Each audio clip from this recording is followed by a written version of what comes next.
law. We're going to bring in New Jersey Congressman and Republican Jeff Van Drew. Congressman, thank you very much for joining us this afternoon. First, on this stopgap measure, do you think that the Republican conference in the House can get behind this effort? Because it looks like Democrats might not be giving you any votes to keep the government open next week. Well, if the Democrats want to close government down, that's up to them. But I believe we will have the votes. I think the importance of it's going to be stressed by the president. And I think we have to follow the president's lead in this case. We do not want to close government down. At the same time, we're making major reforms, and these reforms take time, and they need to be done, as we're going to discuss, I think, in a few moments, carefully, as I have said, and of course the president is saying as well now, they need to be done with a scalpel rather than a sledgehammer. I think that's what we're going to do, and we're going to work through this. And in the interim, unfortunately, this is necessary as well. The president's going to make that clear, and I think the members of Congress are going to follow suit, at least on our side. Do you think we're seeing a bit of or acknowledging a course correction here, and that we need a scalpel, that perhaps beforehand Elon Musk and DOGE were being a little too reckless with cuts? I don't think so. You know, it's funny. There may have been some people in the administration that perhaps were being too aggressive, but the president, and let me say this, and I have been on the same page. I've spoken to the president about this no less than 3 times, one-on-one, individually with him, and he has made it clear, and he has said it to you all, to the media. He does not want to hurt, and I don't want to hurt, Medicare, Medicaid, or Social Security.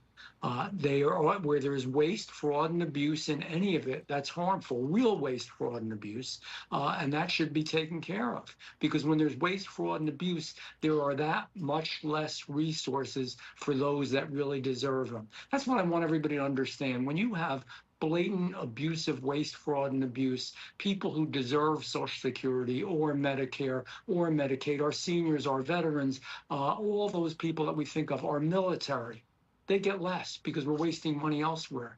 We don't need to have transgender opera in Colombia. We don't need to have the Taliban using our money to buy condoms. We don't need to have the Muppets and Sesame Street in Iraq. I mean, this stuff is so bizarre and so wasteful, and there's tons of it. That's the stuff we need to go after. Also, we need to go after the stuff in Washington, in the districts, in the United States of America, in most of our states. There are many good federal workers who we really applaud for the work they do. So that's why a scalpel. You know, you look and you turn now to the tariff issue. The president is saying you might have to bear with me here. How long do you think that people in the U.S., that people in your district are going to be willing to bear with the president if prices go up? Well, first of all, nothing bad has happened yet. Second of all, under our previous president, Joe Biden, prices went up a lot on everything. And it wasn't a tariff issue. And there was no reason for that. That was just bad governing and bad government. You know, it is ironic, and maybe hypocritical is even the better word, that, you know, we have people on the left that are so concerned about the environment and our air and our water, and so am I, and so are Republicans. They're so concerned about that, and they want to stop all production of any fossil fuel energy.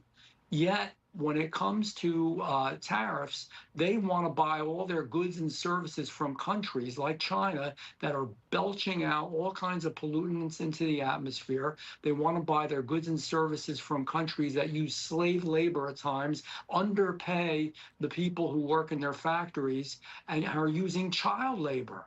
It's unbelievable. And that doesn't bother them. That's okay.